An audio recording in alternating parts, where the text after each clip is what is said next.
और जो कुछ भी हम बिना प्रश्न किए, बिना जिज्ञासा किए मान लेते हैं, वो तथ्य नहीं बल्कि मान्यता हो जाती है। वो सत्य नहीं बल्कि एक धारणा हो जाती है। अंधविश्वास पर आधारित कर्मकांड वो जो आपको गुफाओं में, पहाड़ों में, मंदिरों में, मस्जिदों में, गिरजाघरों में अंतर्ध्यान होने की तरफ ले जाए, और ज्ञान पर आधारित कर्मयोग वो जो आपको स्वयं के भीतर का अज्ञान, अहंकार, अंधकार मिटाने पर ध्यान देने की तरफ ले जाए। अंधविश्वास पर आधारित कर्मकांड वो जो तंत्र मंत्र और जंत्र की साधना करे, और ज्ञान पर आधारित कर्मयोग वो जो ज्ञान, कर्म और ध्यान की साधना करे।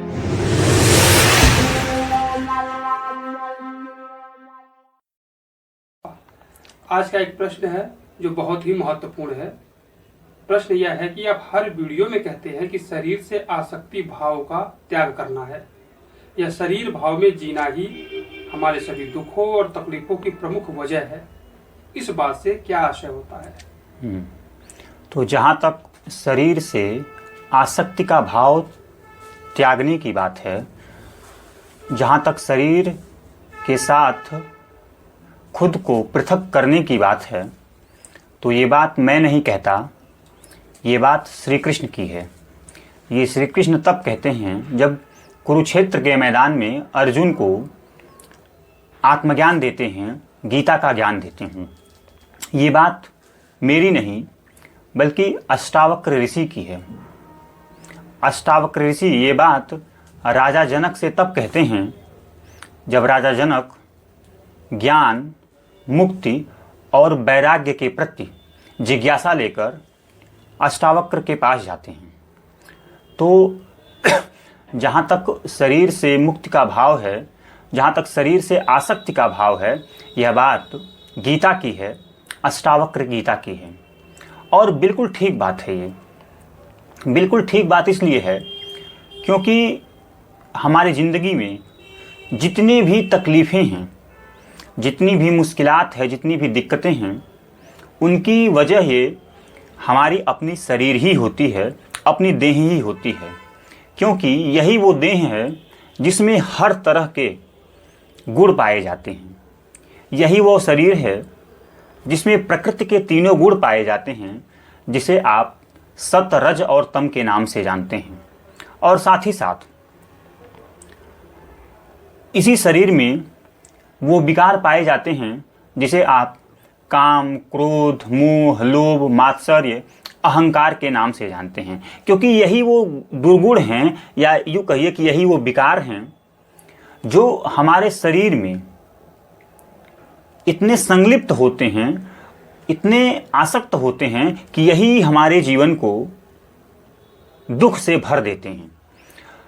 तो ठीक ही कहा है महापुरुषों ने, ठीक ही कहा है कृष्ण ने, और ठीक ही कहा है अष्टावक्र ऋषि ने कि आपकी ज़िंदगी की सारी दुख और जो भी तकलीफ़ें हैं, उन तकलीफ़ों की जो प्रमुख वजह है वो वजह है कि शरीर के साथ साथ आपकी आसक्ति का भाव रखना। अष्टावक्र ऋषि कहते हैं यदि देह पृथक कृत्यम चित्त विश्राम तिष्ठसि अधुनैव सुखी शांतो बंध मुक्तो भविष्यसि। अष्टावक्र कहते हैं कि यदि देह पृथक कृत्य चित्त विश्राम तिष्ठसि अधुनैव सुखी शांतो बंध मुक्तो भविष्यसि। उनके कहने का मतलब सिर्फ यही है कि यदि तू देह भाव से खुद को अलग कर ले, यदि तू देह से तादात्म्य रखना छोड़ दे, देह से आसक्ति रखना छोड़ दे और चित्त में विश्राम कर, तो तू अभी सुखी, शांति और बंधन मुक्त हो जाएगा। अष्टावक्र ऋषि कहते हैं कि अगर तू इस शरीर से आसक्ति का भाव रखना छोड़ दे तो तू अभी और इसी वक्त बंधन मुक्त हो जाएगा, इसी वक्त सुख, शांत और आनंद से भर जाएगा। वह किसी भविष्य की दिलासा नहीं दे रहे हैं, बल्कि वह कह रहे हैं कि तत्काल हो जाएगा। क्यों कह रहे हैं उसको हमें बहुत ही गहराई के साथ, बहुत ही बारीकी के साथ, इत्मीनान के साथ सुनने और समझने की ज़रूरत है। जानने की ज़रूरत है। क्योंकि देखिए, हम सब अपनी ज़िंदगी में क्या चाहते हैं? हम सब अपनी ज़िंदगी में चाहते हैं कि हमारी ज़िंदगी बेहतरी की तरफ बढ़ सके। हम सब यही चाहते हैं कि हम अपनी ज़िंदगी एक सच्चाई, ऊंचाई और बेहतरी के रास्ते पर आगे बढ़ा पाएँ, और हम अपनी ज़िंदगी सच्चाई और ऊंचाई की तरफ आगे बढ़ा पाएँ, इसे बेहतर करने के क्रम में आगे बढ़ पाएँ। उसके लिए हमें चाहिए होती है एक सम्यक जीवन शिक्षा, एक ऐसी उपयुक्त और उचित जीवन शिक्षा जो हमें सच्चाई, ऊंचाई और बेहतरी की राह पर आगे बढ़ा पाए। इसीलिए मैंने कहा कि आपको चाहिए होती है इसके लिए एक ऐसी सम्यक शिक्षा, जीवन शिक्षा, जो आपको उस राह पर ले जाए जिस राह पर बढ़ने से आपके जीवन के सभी तकलीफ, दुख, पीड़ा और कष्ट न सिर्फ समाप्त हो जाएंगे बल्कि आप आनंद को प्राप्त हो जाएंगे। तो ये सम्यक जो जीवन शिक्षा होती है, यह क्या है? यह उन ऋषियों और महापुरुषों की पूरे जीवन भर की तपस्या का परिणाम है। जो सम्यक जीवन शिक्षा होती है वह उन महापुरुषों के द्वारा बताई गई है जिन्होंने अपनी पूरी जिंदगी ही सिर्फ इस बात पर खर्च कर दिया, सिर्फ इस बात को ही समर्पित कर दिया कि आखिर जीवन क्या है और उसे होना क्या चाहिए, उसे जीना कैसे चाहिए। यानी जिन्होंने अपना पूरा जिंदगी जीवन को ही समझने में खर्च कर दिया, उसे कहते हैं सम्यक जीवन शिक्षा। और वो सम्यक जीवन शिक्षा जो होती है, हमें हमारे वेदांत बताते हैं, हमें हमारी गीता बताती है, हमें हमारी अष्टावक्र गीता बताती है, और ऐसे वो उच्च कोटि के साहित्य जो जीवन को सच्चाई, ऊंचाई और बेहतरी की राह पर बढ़ा पाएं, वो बताते हैं। अब सवाल ये है कि जो सम्यक जीवन शिक्षा होती है, जो हमारे वेदांत हमें बताते हैं, जो हमें गीता बताती है, अष्टावक्र गीता बताती है, उनका निचोड़ क्या है? उनका निचोड़ ये है कि जैसा कि आप जानते हैं कि अर्जुन युद्ध के मैदान में है और वह मोह से भर गया। अर्जुन को कहाँ युद्ध लड़ना है, दुश्मनों पर विजय हासिल करनी है, दुश्मनों का किला फतह करना है, और कहाँ उसके मन में मोह पैदा हो गई। और मोह क्यों पैदा हो गई? क्योंकि उसे स्वयं का ज्ञान नहीं है। जी हाँ, उसे इस बात का ज्ञान ही नहीं है कि उसका स्वधर्म क्या है। इसीलिए अर्जुन को आत्मज्ञान की जरूरत पड़ी, और वो आत्मज्ञान भगवान श्री कृष्ण अर्जुन को दिए। अर्जुन को जो ज्ञान मिला, अर्जुन को जो आत्मज्ञान मिला, वो एक ऐसा ज्ञान है जिस पर अगर आप सच्चाई के साथ और पूरी निष्ठा के साथ चलते हैं तो आप भी उस ऊंचाई को हासिल कर सकते हैं जिस ऊंचाई पर अंत में अर्जुन पहुंचा। आप भी उस ऊंचाई को हासिल कर सकते हैं जिस ऊंचाई पर हर वो महापुरुष पहुंचा जो सत्य की राह, सम्यक जीवन शिक्षा को अपने जीवन में उतार करके मुक्त की राह पर बढ़ा। देखिए, हम भारत देश में रहते हैं और भारत देश में दो ऐसे महापुरुष हुए जो हम सब के मन में, मस्तिष्क में, चेतना में इस तरह विराजमान हैं, इस तरह उनकी छवि है कि हम उनको न सिर्फ प्रणाम ही करते हैं, न सिर्फ नमन ही करते हैं, बल्कि उनके जैसा बनने का भी लगातार प्रयास करते हैं। वो दो महापात्र कौन हैं? वो दो महापुरुष कौन हैं? तो एक हैं श्री कृष्ण और दूसरे हैं श्री राम। श्री कृष्ण ने जो ज्ञान दिया, जो बताया उन्होंने कि जीवन कैसा होना चाहिए, राम ने उस पर जी करके दिखाया। श्री कृष्ण ने जो बताया, राम ने उसको किया। श्री कृष्ण ने जो ज्ञान दिया, राम ने उसको करके दिखाया। इसीलिए श्री कृष्ण हमारे लिए अनुसरण के पात्र हैं और राम हमारे लिए अनुकरण के पात्र हैं। यानी कि जीवन कैसा होना चाहिए, इसका उत्तर सिर्फ यह है कि जीवन श्री कृष्ण के बताए अनुसार होना चाहिए।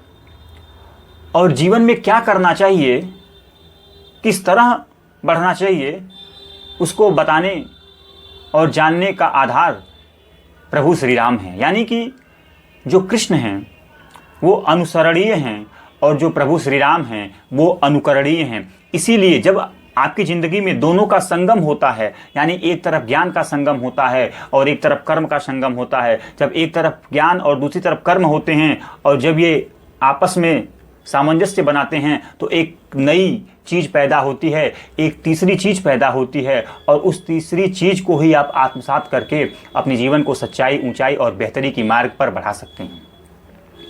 गीता का जो ज्ञान है, महापुरुषों का जो ज्ञान है, वो हमें क्या बताता है? वो हमें यही बताता है कि आप पूरी ज़िंदगी अपने इस देह भाव से ही आसक्त होकर, देह भाव में ही समर्पित होकर गुजार देते हैं और इसीलिए न सिर्फ आपके ज़िंदगी के दुखों, तकलीफ़ों और कष्टों की कभी समाप्ति ही होती है, बल्कि आप जीवन को ही व्यर्थ कर देते हैं। उसका आधार क्या है? हम जीवन को व्यर्थ क्यों कर देते हैं? क्योंकि हमें न तो स्वयं का पता होता है, न ही इस संसार का पता होता है। स्वयं का आपको पता हो पाए, संसार का आपको पता हो पाए, उसके लिए आत्मज्ञान चाहिए और आत्मज्ञान आपको ये साफ साफ बताता है कि आपको क्या सत्य है और क्या असत्य है, क्या सही है, क्या गलत है, क्या उचित है और क्या अनुचित है। इन दोनों का अंतर साफ साफ पता होना चाहिए। इन दोनों का अंतर आपको साफ साफ पता होना चाहिए। ये पता होना चाहिए कि मैं किस मार्ग पे चलूं जिससे मेरा जीवन सफल हो। ये पता होना चाहिए कि ऐसी वो कौन सी राह है जिस पर चलकर मेरा जीवन बर्बाद हो जाएगा, व्यर्थ हो जाएगा। उसके लिए मैंने कहा कि सत्य क्या है, असत्य क्या है, इसके बीच का जो अंतर है, अंतर जानने का सूत्र पता होना चाहिए। और सूत्र ये है कि जब तक आप स्वयं को नहीं जानते, जब तक आप स्वयं को नहीं जानते, तब तक आप झूठ पर जीते हैं। झूठ क्या होता है? अंधविश्वास ही झूठ होता है। झूठ वो जो है नहीं लेकिन हम उसे मान बैठे हैं। झूठ की परिभाषा ही यही है कि वो है नहीं, उसका कोई अस्तित्व नहीं है, लेकिन हम उसको सिर्फ मान बैठे हैं। यही झूठ होता है। और जैसा कि मैंने कहा कि झूठ को ही अंधविश्वास कहते हैं।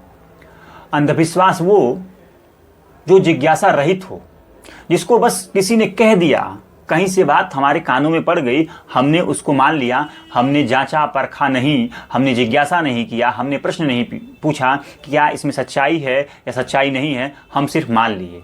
और जो कुछ भी हम बिना प्रश्न किए, बिना जिज्ञासा किए मान लेते हैं, वो तथ्य नहीं बल्कि मान्यता हो जाती है। वो सत्य नहीं बल्कि एक धारणा हो जाती है। और मैंने कहा कि जो अंधविश्वास है उसका कारण सिर्फ ये है कि हमने जिज्ञासा नहीं किया। जिज्ञासा रहित विश्वास को ही अंधविश्वास कहते हैं। और जब हम जिज्ञासा न करके, यानी कि बिना जिज्ञासा के कोई चीज़ स्वीकार कर लेते हैं, तब हमारे लिए वह मान्यता बन जाती है, धारणा बन जाती है। तो जैसा कि मैंने पहले ही कहा कि अगर आप अपने जीवन को सच्चाई और ऊंचाई की राह पर बढ़ाना चाहते हैं, अगर आप ये चाहते हैं कि आपकी ज़िंदगी में जो तकलीफ़ है, आपकी जो दुख है, जो बेचैनी है, जो कष्ट हैं, वो दूर हो जाए, वो आपकी ज़िंदगी से गायब हो जाएं, तो उसके लिए आपको ये जानना पड़ेगा कि क्या सत्य है और क्या असत्य है, क्या झूठ है और क्या सच है। और क्या सत्य है और क्या असत्य है, इनके बीच का अंतर जानने का सिर्फ और सिर्फ एक ही पैमाना होता है। वो पैमाना ये होता है कि आप स्वयं को जानें। स्वयं को जानें यानी कि आप हैं कौन। और स्वयं को जानने का मतलब होता है स्वयं के प्रति प्रेम। स्वयं के प्रेम का अर्थ ये होता है कि कहीं ऐसा न हो कि ये जो हमारी ज़िंदगी है, जो एक छोटी सी ज़िंदगी मिली है, ये बहुत ही मूल्यवान है।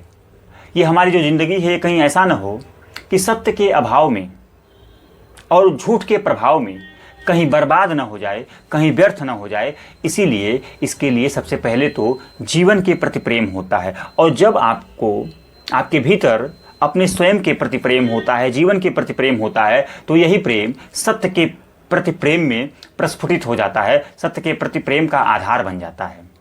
और जब आपकी ज़िंदगी में सत्य के प्रति प्रेम होता है, सत्य के प्रति जब आपका झुकाव होता है, तब आप इस तरह बढ़ते हैं कि आपकी ज़िंदगी में ऐसी वो कौन सी चीज़ है जिसे बिल्कुल खारिज कर देना चाहिए, बिल्कुल दूर कर देना चाहिए। और आपकी ज़िंदगी में ऐसी वो कौन सी चीज़ है जिसको बिल्कुल स्वीकार कर लेना चाहिए, अंगीकार कर लेना चाहिए। तो जब आप सच्चाई की तरफ बढ़ते हैं, जब आप ये जानने की तरफ बढ़ते हैं कि आप वास्तव में हैं कौन, आपके जीवन का पर्पज क्या है, और आपके जीवन का जो पर्पज है, जो उद्देश्य है, उसको हासिल कैसे करना है, तो उस क्रम में आपको आत्मज्ञान की जरूरत पड़ती है। और आत्मज्ञान आपको बताता है कि आपकी ये जो पूरी जिंदगी है ना, वो एक ऐसे किले पर टिकी है जिसका नाम अंधविश्वास है। अंधविश्वास यानी एक ऐसा विश्वास जिसके पीछे कोई जिज्ञासा न हो, जिसके पीछे कोई मुमुक्षा न हो सत्य को जानने की, यानी कि जिज्ञासा रहित विश्वास। क्योंकि जब आप जिज्ञासा रहित विश्वास करते हैं तब वही विश्वास कल्पना बन जाता है, और वही कल्पना आपकी मान्यता और धारणा का रूप ले लेता है। और मैंने कहा, मान्यता और धारणा का केंद्र में ही होता है आपका अंधविश्वास। और आप अंधविश्वास को क्यों मान लेते हैं? आपकी जिंदगी में अंधविश्वास क्यों इतना प्रबल हो जाता है? आपके चारों तरफ अंधविश्वास ही अंधविश्वास क्यों छा जाता है? तो उसके पीछे सिर्फ एक कारण है, और वो कारण ये है कि आपके भीतर ये चाह नहीं पैदा होती, आपके भीतर ये जिज्ञासा नहीं पैदा होती कि आप जान सकें कि सच्चाई क्या है, आप जान सकें कि सत्य क्या है और झूठ क्या है। यानी कि आपके भीतर होती है घोर अकर्मण्यता का भाव, घोर आलस्य का भाव। यही आलस्य और अकर्मण्यता का भाव आपको आपके जीवन में अंधविश्वास की ऐसी बाढ़ लाती है जिसकी वजह से आपके जीवन में सिर्फ मान्यताएं, धारणाएं, रूढ़ियाएं, प्रथाएं की भरमार हो जाती है, और आप पूरी जिंदगी इन्हीं मान्यताओं, धारणाओं और रूढ़ियों पर गुजार देते हैं, क्योंकि आपके भीतर होता है, मैंने कहा, घोर आलस्य, सत्य के प्रति प्रेम का अभाव। लेकिन जब आपके भीतर सत्य के प्रति झुकाव होता है, प्रेम होता है, तब आप कठोर श्रम करते हैं, कठोर साहस दिखाते हैं, इस बात के प्रति साहस दिखाते हैं कि अब मैं ये जानूंगा कि क्या सच है और क्या झूठ है। मैं श्रम करके, संघर्ष करके और अपने अंदर साहस पैदा करके एक ऐसा विश्वास पैदा करूंगा, एक ऐसी श्रद्धा के प्रति कर्मण्यता के भाव से भरकर उस पथ पर आगे बढ़ूंगा जो हमें सच्चाई की राह पर ले जाता है। तो इसका अर्थ कुल मिलाकर के ये है कि जो विश्वास होता है, जो श्रद्धा होती है, जो प्रेम होता है, जो सत्य होता है, उसके केंद्र में होती है हमारी जिज्ञासा, उसके केंद्र में होती है हमारी मुमुक्षा, उसके केंद्र में होता है कठोर श्रम करने का साहस, और अपनी झूठी मान्यताओं, झूठी धारणाओं और अंधविश्वासों को काट करके सच्चाई की राह पर बढ़ने का साहस। तो ये जो विश्वास होता है, ये जो श्रद्धा होता है, ये जो प्रेम होता है, यह ज्ञान पर आधारित होता है। लेकिन हमारे जिंदगी में जो अंधविश्वास होते हैं, और अंधविश्वास हमारे जीवन में कर्मकांडों की वजह बनते हैं, कर्मकांडों के कारण बनते हैं।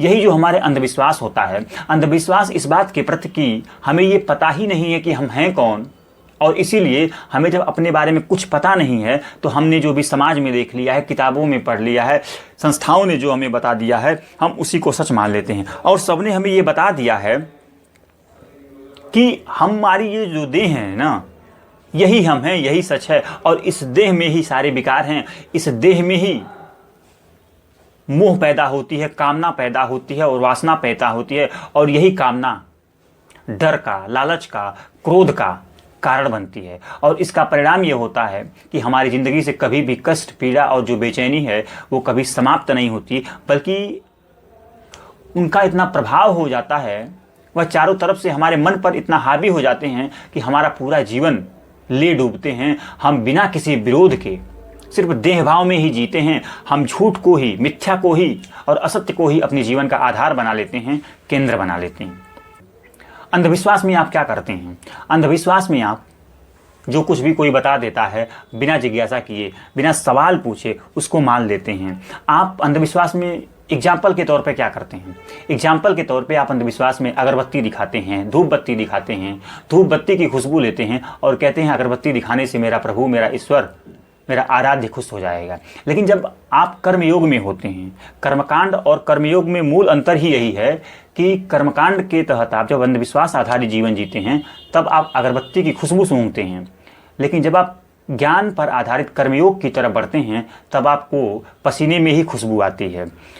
जब आप अंधविश्वास आधारित जीवन जीते हैं, कर्मकांड आधारित जीवन जीते हैं, तब आप गुफाओं में, पहाड़ों में, मंदिरों मस्जिदों में अंतर्ध्यान की तरफ बढ़ते हैं। लेकिन जब आप ज्ञान पर आधारित कर्मयोग की तरफ बढ़ते हैं, तब आपको स्वयं के भीतर का जो अज्ञान है, जो अहंकार है, जो अंधकार है, उसके मिटाने की तरफ आपका ध्यान होता है। यानी कि अंधविश्वास पर आधारित कर्मकांड वो जो आपको गुफाओं में, पहाड़ों में, मंदिरों में, मस्जिदों में, गिरजाघरों में अंतर्ध्यान होने की तरफ ले जाए, और ज्ञान पर आधारित कर्मयोग वो जो आपको स्वयं के भीतर का अज्ञान, अहंकार, अंधकार मिटाने पर ध्यान देने की तरफ ले जाए।